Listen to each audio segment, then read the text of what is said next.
Emotional intelligence. What is it? Why is it important? We have Dr. Andy Ward here with us today, and we are going to dive into this subject and other subjects. We're going to talk about the brain. We're going to talk about indwelling sin. I enjoyed this conversation, and I know you will too. Hey, if you're watching on YouTube, do us a favor. Like the video, drop a comment, share it around. If you're listening on Spotify or iTunes, leave us a review. Again, you're really going to enjoy this conversation about emotional intelligence. Thanks for being here. Andy Ward, thank you so much for coming in and having this conversation. Yes, sir. We've met, I don't know, probably 5-6 years ago, something like that. I think it's been longer than that. Has it been longer than that? Yes. Yeah, my spatial memory is terrible. I can't tell you 6 months from 6 years sometimes. Okay. Yeah. I know we have a lot of our circles overlap. Yes. And I know, like, as far as counselors go, you're the go-to guy. You're the GOAT. You're very well known, very well respected, spoke highly of, and it's just an honor to have you here today. Well, thank you. It's always fun to hang out with you. Yeah, man. Yeah. So this is your first time on, and so hope this is the first of many. But just for the people that don't know you, just kind of a little, who are you? Who's Andy Ward? Yeah. Well, I'm a clinical psychologist. I've been practicing for about, I'd say 25 years. I actually have some subspecialties in neuropsychology. So I do a lot of assessments, work with some neurologists. If there's a brain issue, do a lot of assessments on kids, see if there's a learning disability. And so that's kind of one playground. Another playground is I do a lot of organizational psychology work with companies, organizations, anything that has to do with people. That's kind of an area I love to do. Yeah. Yeah. And you also are just, not just, but you're a general counselor as well, like somebody struggling with anxiety, depression. Oh, yes. Yeah. Individual counseling, marriage counseling, crisis counseling. Yep. All kind of falls in my sweet spot. 25 years. 25 years, quarter century. Yeah. You're about 3 years ahead of me. Wow. It's a long time, isn't it? It's a long time. I actually had this conversation Sunday. I was at church and I said, sometimes I wonder if there's a cap on this job, you know? You know, I was having that conversation with my wife recently, who is also a licensed counselor. We actually met in graduate school at Ridgemont University. And we were just contemplating, you know, now that we are in our 50s, is this what we want to do for the next 10, 15, 20 years? Right. And if not, what else do we want to do? And right. So it was essentially talking about the fact that being a counselor, I mean, we're on the front lines dealing with the hardest aspects of the human experience. Yep. And it affects us. Absolutely. Sometimes in wonderful ways, but I like to say we have some scars on the soul, just being in a helper position. So it's so interesting you say that because, yes, I'm right in the middle of that conversation. Yep, I am too. And so, yeah, we are in the trenches. You know, we really are. And I know you, like me, we prioritize self-care. Yes. We take care of ourselves well. But still, no matter how much you take care of yourself, 25 years of dealing with, you know, the heavy stuff, I just started wondering, is there a cap on this thing? You know, I don't think I'm there yet, but I'm at least starting the conversation of, wonder if there is something next, right? You know, one thing I was talking about with my wife is I'd like to get to the point where I just want to give this away for free. The counseling I do, develop some other things, but just give to others. I feel like maybe if it's just more of a gift to others, it may be a little more, I don't know, edifying. Perhaps just give me a little more joy in that. Yeah. So remind me, how many kids you have? I have 3 boys. 3 boys. Yeah, one in college, one in high school, and one in middle school. Nice. Yeah. Nice. That's fun. It makes it challenging on family movie night to find something that everyone's going to like. Sure. Yeah. So you mentioned organizational psychology, and I know one thing that you're into right now, which I find fascinating, is family-owned businesses and family-run businesses. Yes. Tell us a little bit about that. What is that like?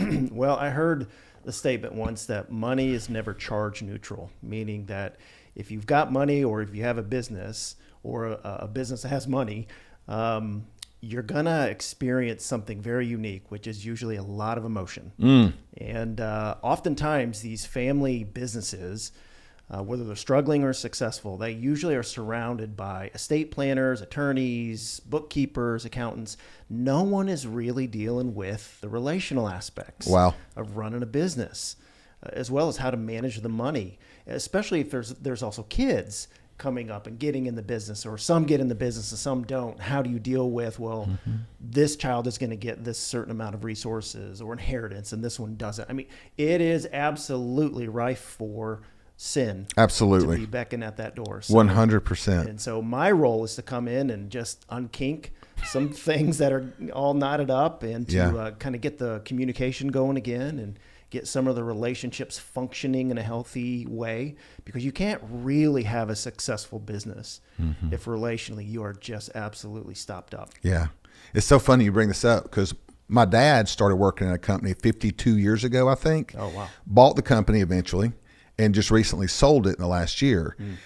And for a while, it was kind of assumed that I would just go to work there. But I knew even at an early age, me and my dad were too much alike. And I value that relationship more than I would any business benefit, right? Because I don't think we would have worked well together. So I can see how, like, because we're great friends. Me and my dad, we were just wonderful friends. And I didn't want to mess that up.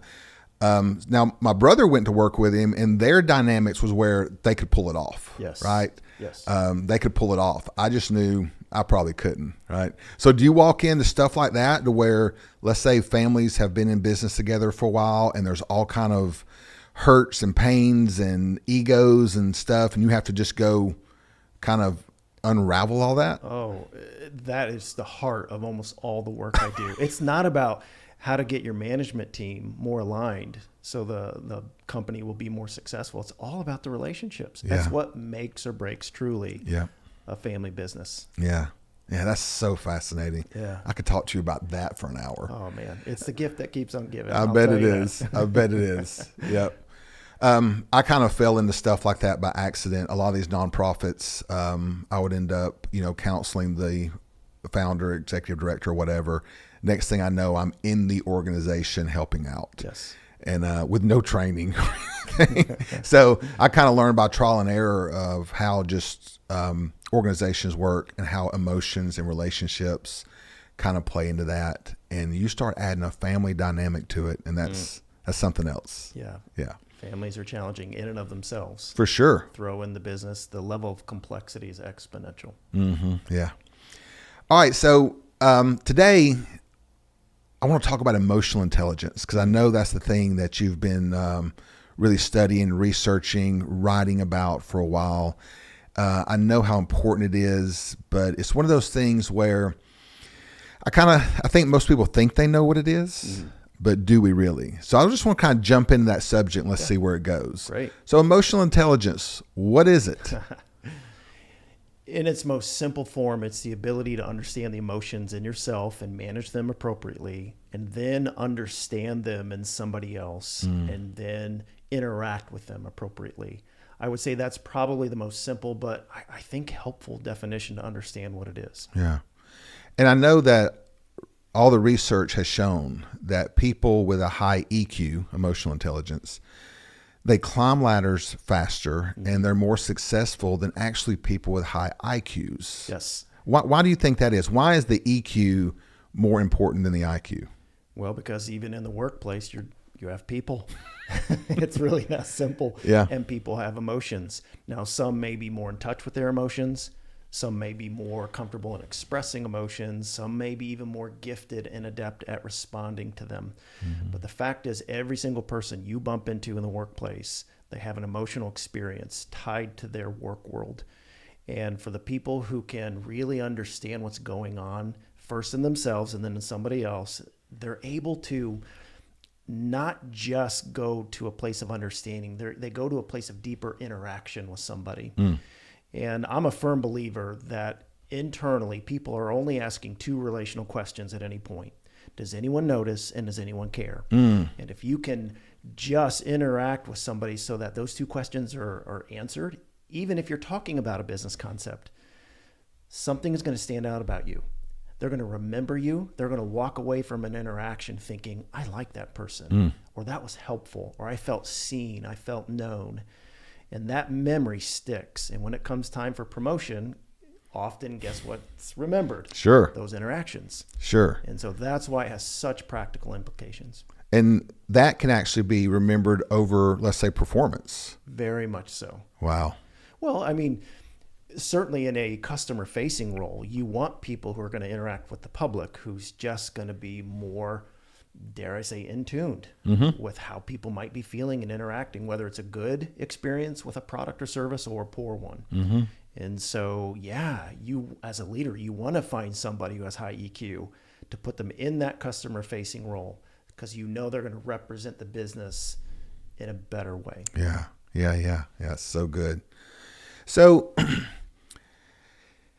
let's say people who have high EQs versus people who have low EQs. Nature versus nurture, both. Like, how is this thing developed? Would you say it's more nature or nurture, or is it a good combination of both? How is it developed, like in childhood? Jason, we've been trying to answer that question for really so many years. And the answer is we simply don't know. Okay. Here's where I am currently. I just know, this may be a cop-out from your question, I just know both are important. We do know some people come into this world a little more, dare I say, just in tune and more expressive. And some people are a little more distant and aloof. We see it with kids in their cribs, in fact, in some of these childhood studies. But here's what's cool about EQ. IQ tends to be fixed. EQ, you can still move the needle. Oh, nice. And this is the good news for anybody out there. You can grow in your EQ. And so thank goodness, because there's some redemption. Yeah, nice. Yeah, you and I both have 3 kids. We know how different all 3 are, right? Yeah. From birth. And they all 3 basically had relatively the same raising, but they're all 3 different. Yes. So obviously nature plays into it. Let's talk about nurture for a minute. So like, let's say somebody had a really rough childhood, where there's neglect, abuse, abandonment, whatever. How would that play into the development of their EQ? Well, it almost creates an expectancy effect. Number one, you're going into a situation with a deeply held expectancy and belief that perhaps I'm not going to be seen, I won't be loved, and therefore then my needs won't get met.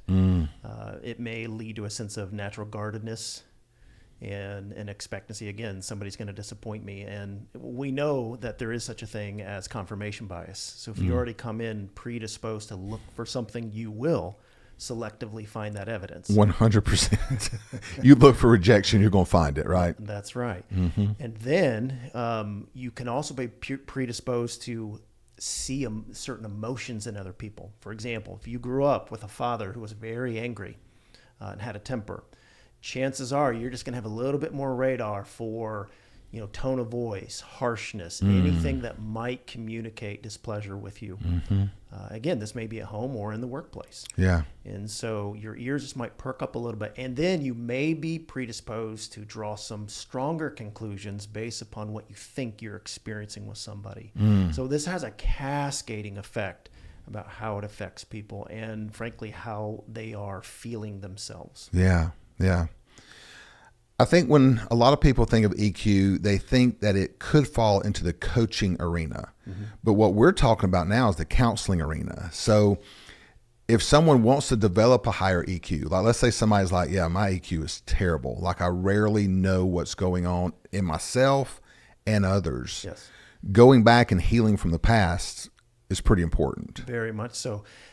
But I would even add to that, the kind of relationship and the kind of environment you as a therapist are having with the client is equally as powerful in rewriting some narratives in that client. Meaning, if you provide as a therapist what we call a corrective emotional experience, where you are highly attuned, you are responding to emotions, even their painful emotions, in a calm, respectful, healthy way, that starts a rewiring process neurologically. I mean, some of the latest research is just fascinating about what's happening to your brain, going back to more the nature aspect. Experiencing EQ is first important learning how to do it is also important, but you have to get this in the right order. But as we as therapists create an environment where they are experiencing in that counseling office, we've already started them on their journey of getting better. Wow, that's fascinating. Earlier, you mentioned the 2 questions we walk around with, and what were they? Am I noticed? Does anyone notice? Yep. And does anyone care? And so what you're saying now is, as a counselor, we now have the opportunity to show them that, right? To answer those 2 questions for them. Yes. And that just in our posture, in our empathy, in our being present to them, that within itself begins a growth and healing process. That's right. Yeah. Well, again, it taps into the old adage, it's hard to give what you haven't received. People have to first receive a really good corrective emotional experience. Yeah. Where someone is attuned. Yeah. And they're responsive in all the right ways. Yeah. And once they have saturated themselves in that, and it gives them a working model how to do it, now they can encourage, just take a little step towards entering somebody else's world. And hopefully knowing how to do that will just help them execute it a little bit better. Yeah. So we're actually modeling for them what they want to achieve or reach. At least that's how I see it in my mind. Yeah. So good. So good. Back to some organizational things real quick. Yeah. And as you already know, because you know me pretty well, I'm ADD, so we're going to jump all over the place, right? So back to some organizational things. One thing that I run into a lot is this, and tell me how you approach this, because I know you probably run into this even more than I do. Especially in the ministry world.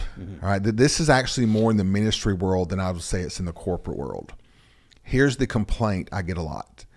My boss, my higher ups, my whatever, they are not making me feel valued and appreciated. All right. So I get that a lot. My go-to is normally, that's not their job, right? Like, you obviously have some high expectations on your leadership to make you feel a certain way. Yeah. And if the expectations are not there, when they do make you feel a certain way, now you can receive it with gratitude. But now if you're expecting it, that's a different story. Do you run into this often? Oh, often. What is your philosophy around this? Well, it's complicated. It as you is? can imagine, because I do think a good leader will tend to want to see how people are experiencing them and how they're reacting to them emotionally. And so there is some coaching I have to do with the leader of maybe expanding your radar a little bit. But if you don't have the leader in your office and you only have the person who's not feeling that, how do you deal with them? Well, you want to first look at those expectations. Number one, as I say, I think the word expectation in the dictionary should be replaced with premeditated resentment. Amen. Amen. Yeah. And so we really want to take a look at what are your expectations? And we should get curious, like, have you ever felt this before? And what relationship in the past maybe have you felt this before? Right. Because maybe it's their past showing up and bumping into their present. Yeah. That may have something to do with their current leader, but maybe it's a little bit bigger than how they've just framed it as A plus B equals C. Right. Yeah. Right. Yeah. So good. Yeah. I find myself running into that all the time, especially in the ministry world. You know, my leader's not making me feel blank. And I'm like, it's not really their job. That's true. Yeah. Another thing I like to just get curious about is what if possibly they are trying to meet some of your emotional needs, but maybe your receiver's broken. That's a whole other facet to get into. Man, isn't it? Learning how to receive is one of the most challenging things that we really encounter. Yes. Yeah. Why is that, do you think? Why is learning how to receive love, praise, whatever, why do you think that's so difficult for us? Well, one of the first things that comes to mind is, for some people at least, the reason why their receiver's broken is because deep down they don't feel worthy to be receiving that gift that somebody's given. There's that sense of shame, condemnation, and inadequacy. Yeah. And that can be certainly part of it. Yeah. I think for other people, again, maybe they've just really been wounded in the past. And so they're showing up with just natural skepticism. Somebody's trying to give to them, but they ain't buying what they're selling, so to speak. Yeah. And so that's another area to potentially explore with somebody. Yeah. Again, It's rarely about what's going on in the interaction. There's usually relevant context, relevant history that has to be explored with curiosity. And again, that's good EQ. Yeah, that's good EQ. Yeah. Yeah. Because one thing I've noticed is, the people that I've said, well, go have this conversation. Go have this conversation with your leader, okay? And then they do. And then the leader tries harder to make them feel those things. Once that expectation is set, like I've always said, the one word expectations does not know is the word enough, right? So even when they go have that conversation, and then if the leader starts trying harder, it's not enough. It's like we keep raising that bar a little bit higher and a little bit higher every time. It is. And one of the hardest things I find that people can, to get them in a place to admit is, maybe I'm part of that cycle. Okay, I've been injured, they've wounded me, but my inability to either A, forgive, B, get rid of my expectations, C, allow us to work through that, I'm just as culpable of keeping that stuckness in that relationship. And that's a needed piece. And sometimes it takes speaking the truth in love to people to help them to see that you're part of the cycle, you're part of the dynamic. Yeah. They usually don't love that feedback, but sometimes it's necessary. They usually don't love that feedback, but my experience, that's where growth happens. With that kind of feedback. And we have to build rapport first. Like they have to know that that I'm for them. That's right. And that we want what's best for them. So we almost have to earn the place to speak that kind of truth into them. But once we earn that and we do speak that level of truth into them, in my experience, that's where growth really happens. Agreed. Yeah. Like if I never make a client angry a little bit, I sometimes wonder, am I doing my job? Yeah. Am I doing my job? Because they usually come back and whatever made them angry, they usually appreciate it down the road. Right? Yeah. Yeah. How does EQ play into the person? Okay. Let's go at it this way. Typically you got a high feeler or a low feeler. Right. So let's say we take the Myers-Briggs, right? And you've got some people who are just high feeling, and then you've got people who they're kind of low on the emotional spectrum. Okay. Let's take the high feeler first. What struggles will they have when it comes to EQ, the high feeler? Usually their feelings will be their reality. As I like to say, our emotions are like kids on a long car trip. Yeah, they can't be in the trunk. This is me. But they can't be in the driver's seat. This is me. They have to be in the cab where they can be seen, managed, and dealt with appropriately. So for them, I would say it's not so much self-awareness, which is the first aspect of EQ. It's more self-management. And giving them the tools to realize, okay, your feelings are valid and they are real. And they are coloring your experience right now. But what about that is also true? And might there be also curiosity to look at your emotions and your emotional experience from different camera angles? That is so, so needed. Yeah. So to be able to distinguish emotion from truth, because emotion doesn't always line up with truth. That's right. Sometimes it does. Sometimes it doesn't. Yeah. So to be able to slow down, and that is more of that management part you're talking about. Very much so. To slow down and say, okay, I'm feeling this, but I know this. Right. Or I don't know this. Right? That's exactly right. Because I know with people like me who I fall on the high emotional spectrum. I'm a yellow on the colors, all that good stuff. Right? Yeah. So, my feelings can easily become my reality if I don't keep that in check. And then I have to distinguish, okay, this is what I'm feeling, but this is what I know or don't know. Also, with people who are high feelers, I believe they are more prone to assumptions, right? To start assuming things based on emotions. Have you found that to be true? Oh, 100%. Yeah. Yeah. Yeah, for sure. All right, now the person who is kind of emotionally, they're just not a big feeler, right? They've basically got two emotions, good and bad. And even those two, they just barely fluctuate. What would that person challenge be when it comes to EQ? Just the reverse, self-awareness. They just often are feeling more than what they're aware of, or they don't have a vocabulary to describe what they're feeling. So for these individuals, I will often print out a feeling wheel every single time I meet with them for coaching or counseling. we're starting off with a feeling check. And the things you cannot say is fine, which I define as feelings in need of explanation, or okay. Right. They have to give me 2 to 3 adjectives. Mm-hmm. And so they have to have their little cheat sheet there. And and at the end of our time, tell me something you're feeling based upon our discussion today. Yep. And it's just getting those reps in that can grow self-awareness, and then their vocabulary. It's so needed for the growth process. 100%.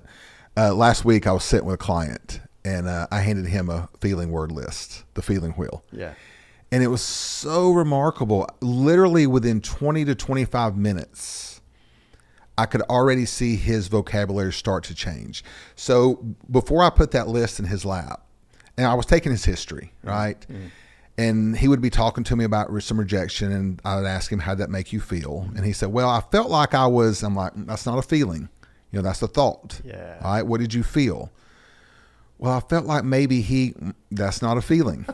That's a thought. So I could see him start to get frustrated. Yep. So I put a feeling word list in his lap. I said, what did you feel?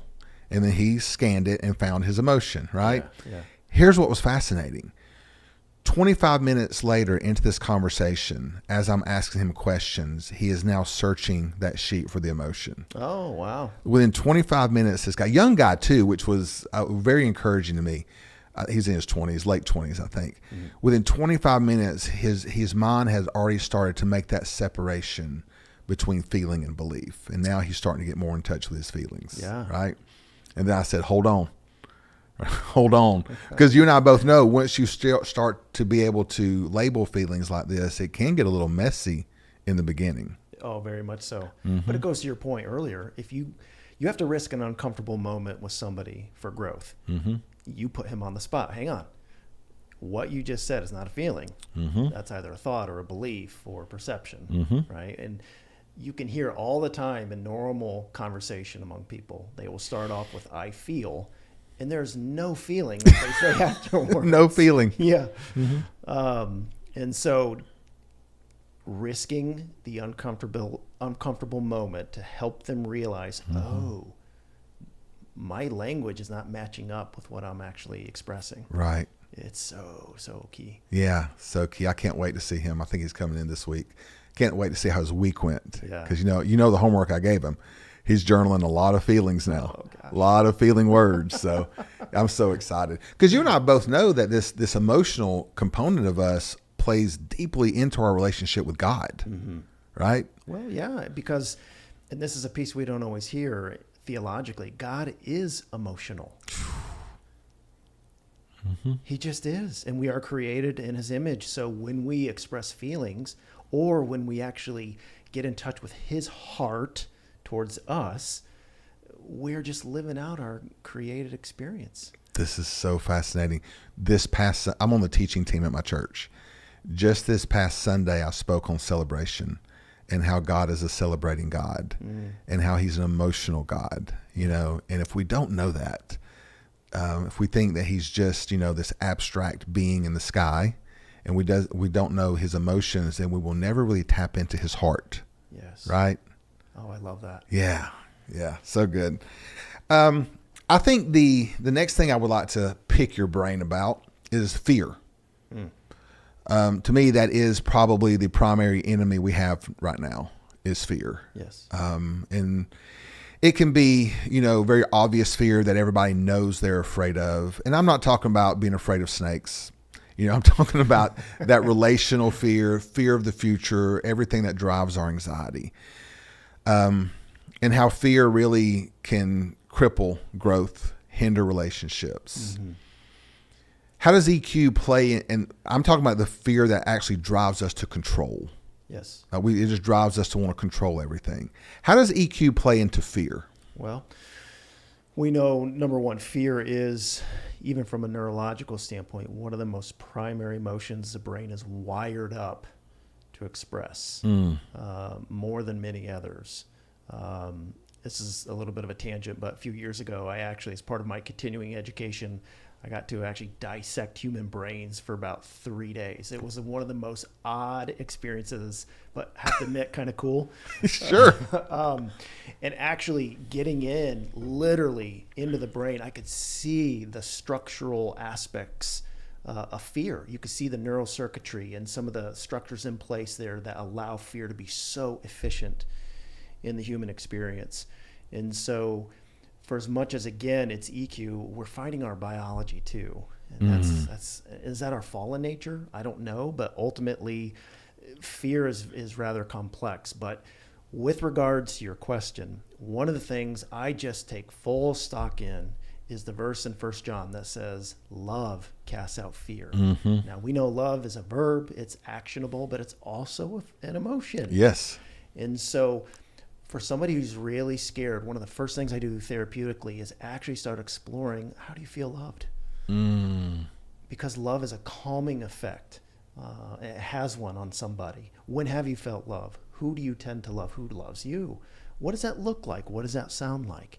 And allowing them actually to start exploring the fact that maybe when I'm scared, I need to tap into not only the love relationally around me, but certainly with my Heavenly Father. Right. Because He cares. Yeah. When we know someone cares for us, even when we're scared, someone is willing to literally hold us, care for us, provide for us, and get in touch with that, not just rationally, cognitively, but feel that reality. That's when our fear lowers, man. And it's awesome. Could you imagine counseling without the love of God? Like, you and I both know the love of God. Yes.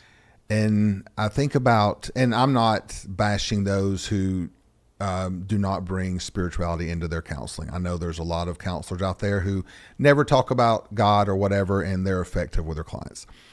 But for me personally, I just could not imagine trying to help someone without the love of God present and being the topic, right? Yeah. And what I love what you didn't say in that statement was just that doctrine or truth will basically be the vehicle through which people change. It's love. It's love. Yeah. Yeah. The most powerful force in the universe is love. Yeah. The most powerful force in the universe is love. Yeah. Would you also say the flip side of that, the most destructive force in the universe is rejection? Could be rejection. I do buy into the fact that it's not hate, but it's more apathy, which could also be maybe rejection is a piece of that. When you reject somebody, you're being basically apathetic or walking away from them. But yeah, I think love is absolutely transformative. And so when a person is rejected, it is the absolute opposite of feeling loved. It is, isn't it? And then what happens is, as we talked about briefly, they start then maybe creating a narrative about people or themselves.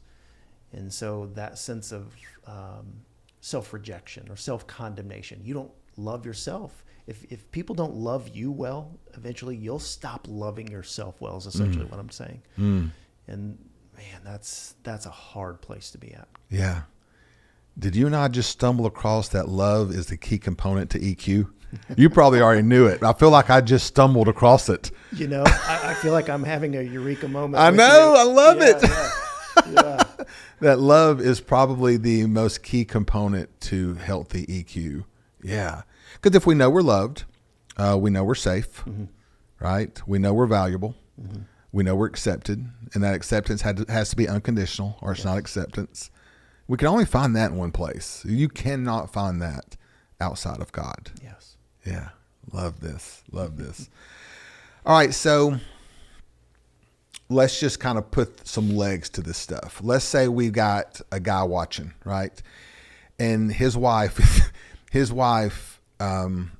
is constantly complaining that he is not in touch with her emotions, right? And she may not be using that verbiage, but basically that's what she's saying, is he is more just trying to fix it, or he's ignoring her emotions or whatever. So it sounds like what you're saying, the first step is for him to be in touch with his own, right? To be aware of his own emotional life and to start to manage it. But then also to be in touch with hers. Okay.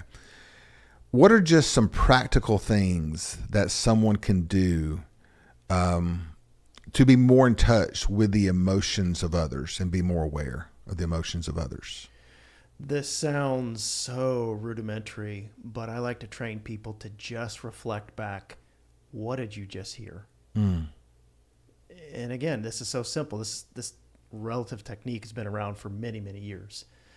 But when I have a husband and wife sitting in front of me and she's expressing a lot, maybe using a lot of words, I just ask ultimately, do you hear an emotion in that?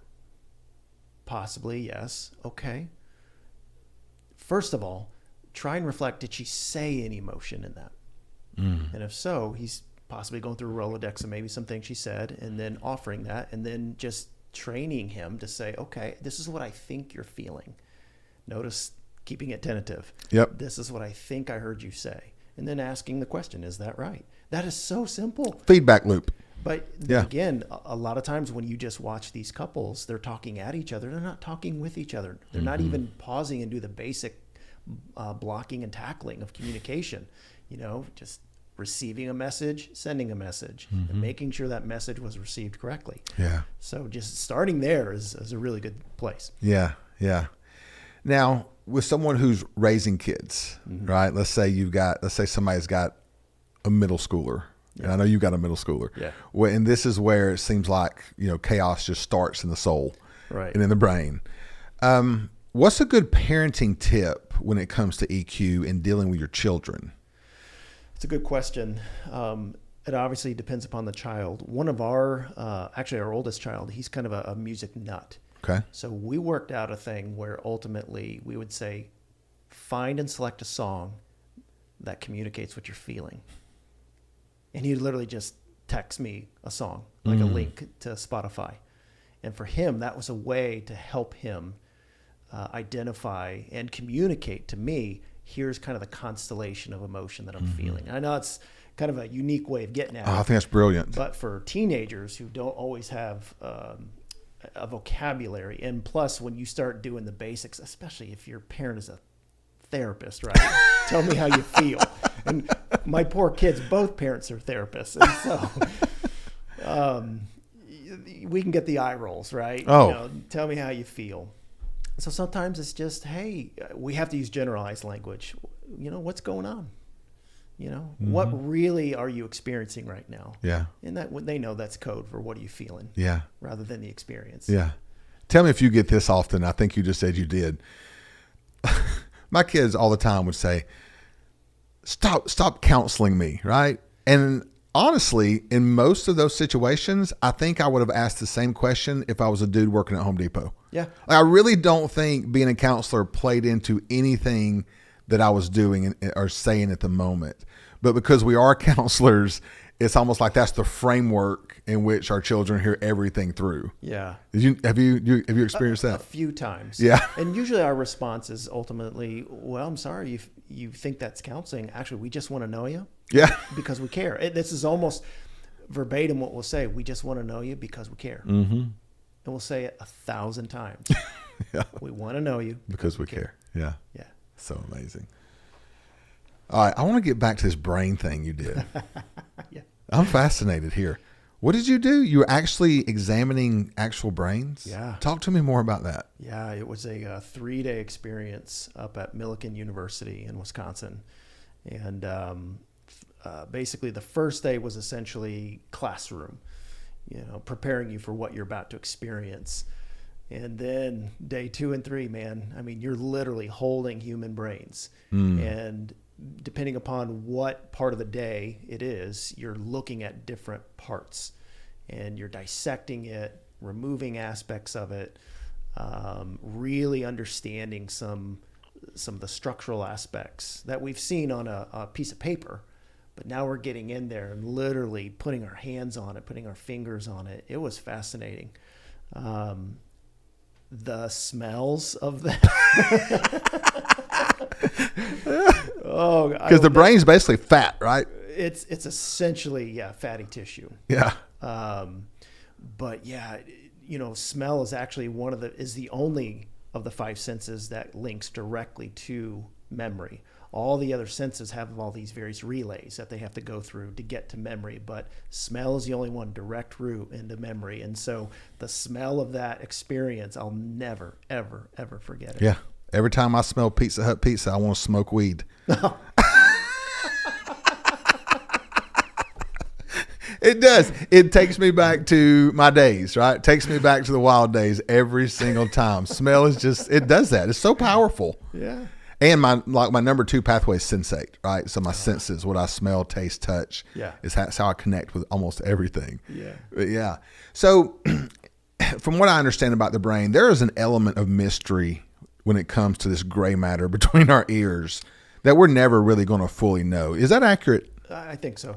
Yeah. Yeah. And it's not just a gray matter. It's also this thing called the white matter. I mean, I could unpack this at great length, but ultimately I don't want to bore you. No, go, man, go. It's just essentially, gray matter is where we do a lot of the processing. The white matter is essentially the connective tissue between the gray matter. Okay. And so a lot of brain disease that some people think is actually the gray matter degrading is actually the white matter. And so, I mean, you can have the structural aspects in place, but if the highways aren't, efficient and they're not working right, you can really have something degenerative that will impact your quality of life. And so, again, getting in there and actually looking at some brains which had diseases already identified, and we got to see, this is what was going on. We could see like a layer. There actually, I don't know if you know this, but the brain is actually in a sock.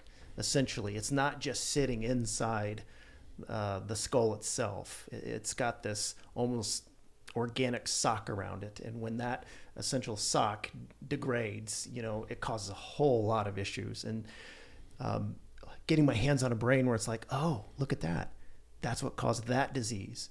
Or in one brain, I got it out. There was a little hole about the size of a pinky nail. I'm like, look at that. That was essentially dementia right there. Really? I saw evidence of that. Wow. Yeah. I'm just going to take off with this, okay? Okay. So taking care of the brain. Yeah. Things like creatine, whatever, you pull up your social media.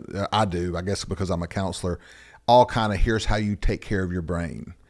Is there a way to really take care of the brain, or is there, obviously we know how to damage the brain, chemicals, things like that. Is there a way to proactively take care of the brain? Essentially, yes. We need to use it. Use it. We need to stimulate it. We need to not allow it to just run only in idle or in first gear. We still, as we age, we need to challenge our brain. We need new learning. We need new associations. We need new puzzles to contemplate. We need to just do things that require brain power. Wow. Well, isn't this true for a car? You can have a car that can get up to 200 and 300,000 miles. It's because it's getting used often. It's the cars that sit that tend to actually experience problems. It's the same with our brain. And the older we get, the more we resist that. Because I can remember some of the elderly people in my family, and they get in routines. They get up, they make their breakfast, they watch Judge Judy, then they watch the news, right? And then they get in this routine, and they're not challenging. And I can remember my mom and aunts telling my grandmother, hey, let's do this, trying to get her outside of her routine to expand her brain, and just the resistance is strong the older we get. It can be. It's sad. But what's fascinating, I know with the elderly who have dementia, Alzheimer's in particular, we know that actually engaging in art can be a really, really powerful way to see at least a slowing of degradation. And so, scientists think that's just because you're just exercising different parts of the brain and tapping into different things that are either A, enjoyable, B, stimulating. And we all need to take a lesson from that.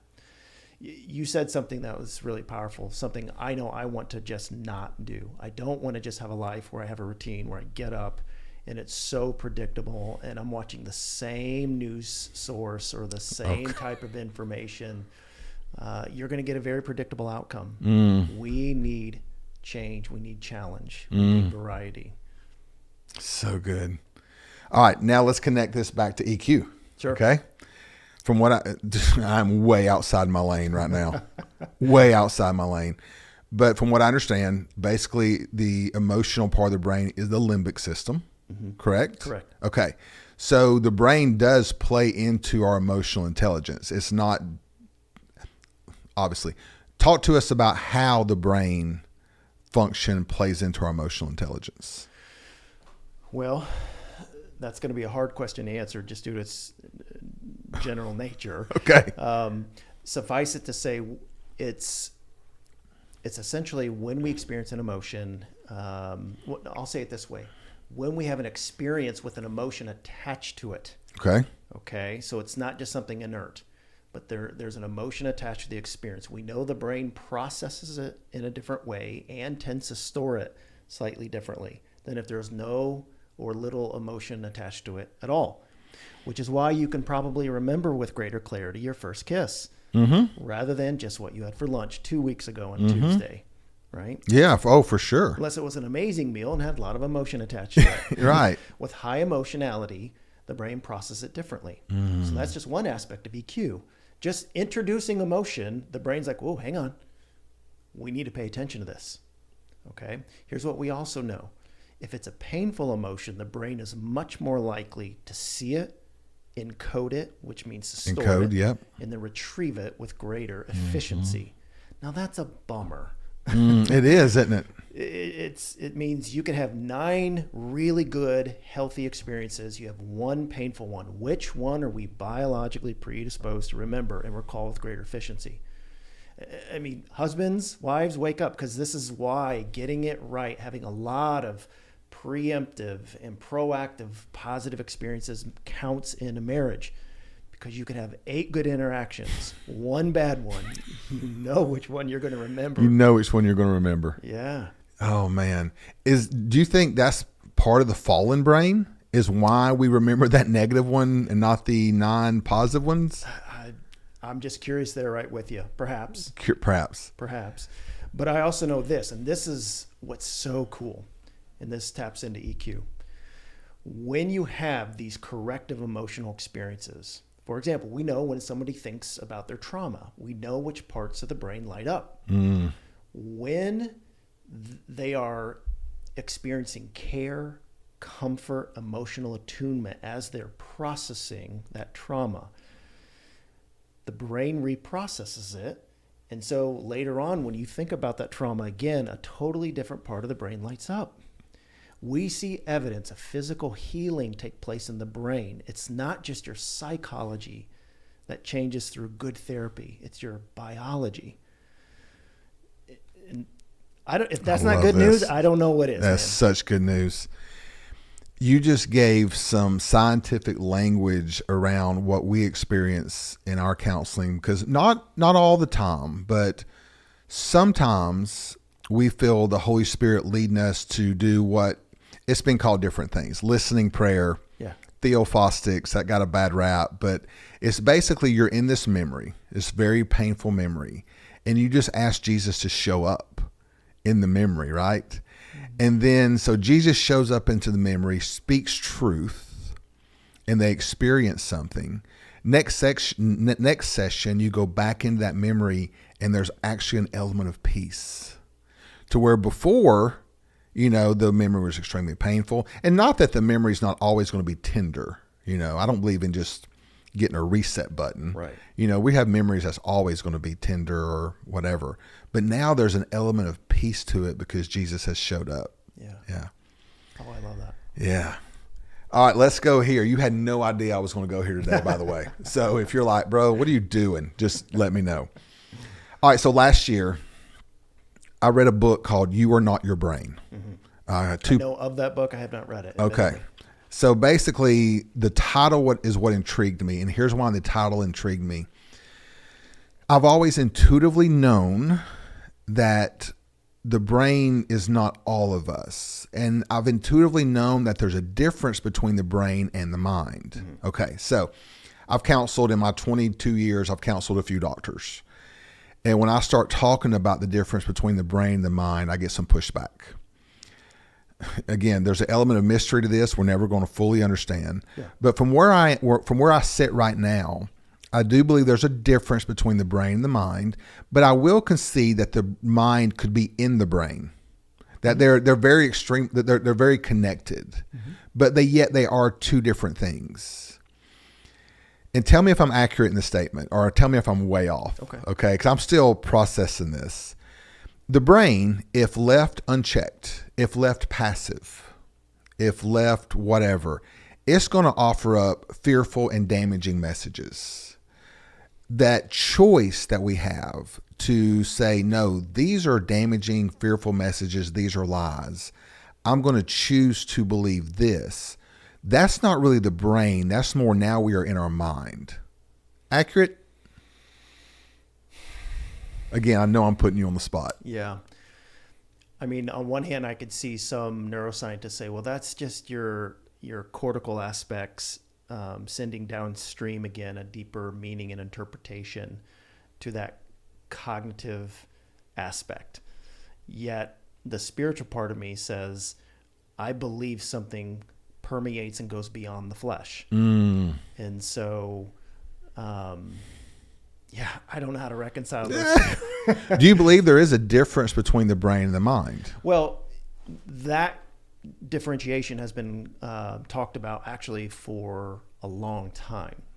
I tend to believe that, and this is probably an oversimplification myself, but the brain is just really kind of like the hardwiring, the hardware of a computer, whereas the mind could be ultimately the operating system. You cannot have an operating system without the mediating effect of the hardware. You can't get to a mind without the technical aspects being in place to set up the conditions through which you can have a mind. Okay. So they're different, and one is needed for the other, but they are different. Yes. I don't know if I did that justice. I think you did. I think you did. I think you basically said what I thought, which was they are two different things, but they're in each other and work with each other. You can't have one without the other. Yeah. Well, again, a parallel to this is the word consciousness. Okay. That's another word. Yep. We have a brain, but we have consciousness. Which is different. We could almost view it as a philosophical aspect as well as a biological aspect. Okay. Right? Because you and I both believe when the brain dies, we go on. Correct. Right? And it's going to be us. But we're not going to have the brain. Correct. So there is something deeper to us than just our brain and all the connections. That's right. Okay. Here we go. Ow. Yeah. Tell me if I'm off base here. So the Apostle Paul, God, he's such a wonderful counselor. Oh, man. The way he works things out. Yes. When he gets into Romans, like let's say Romans 5, 6, 7, and 8, he uses the word sin like 41 times. 40 of those is a noun. Now, when we think sin, we think verb. We think doing things, robbing banks, cheating on your taxes, whatever. We think sin is something we do. Paul made it clear that it's a thing, it's a noun. He in Romans 6, he says, yield yourself to God, not to sin, so you don't obey its lust. So he actually almost personifies it. It really gets personified first in Genesis 4, where it says sin crouches at the door. All right, now, then in Romans 7, Paul starts to walk this sin as a noun down, and he says that it dwells in the members of our body, waging war against the mind. All right, so indwelling sin, and that's he made this one statement. It sounds like a cop-out, but it's not. He says it's no longer I'm the one doing it, but sin that dwells in me. All right, so if I go have a surgery and the doctor leaves a sponge in me accidentally, the problem's not me, the problem's in me. So Paul begins to separate this indwelling sin that dwells in us from our true identity. So that's what it is. It dwells in the members of our body, and he tells us its job, which is to wage war against the mind. I'm of the opinion that indwelling sin is basically the leftover residue from Adam. It's the fallen part. And I believe it dwells primarily in the brain. because the brain is a computer that basically holds information from the past and does many other things. But wouldn't it make sense? And for anybody listening, I'm not saying we're possessed. I'm not saying we're possessed by this critter called sin, but it's a condition of the brain and the body that wages war against the mind. Okay. That concept is really what caused me to begin to separate the brain and the mind. Because if the brain is left unchecked and if indwelling sin is in the brain, then it seems like it would wage war against the mind. Am I totally off base here? Well, I'm tracking with you. Okay, you're tracking with me. Okay. Yeah. I mean, that's a very interesting way to conceptualize it. And I could see how you're trying to take Paul's language and try to apply it in a way based upon our understanding of biology. And again, this bifurcation between the brain versus the mind. I will say,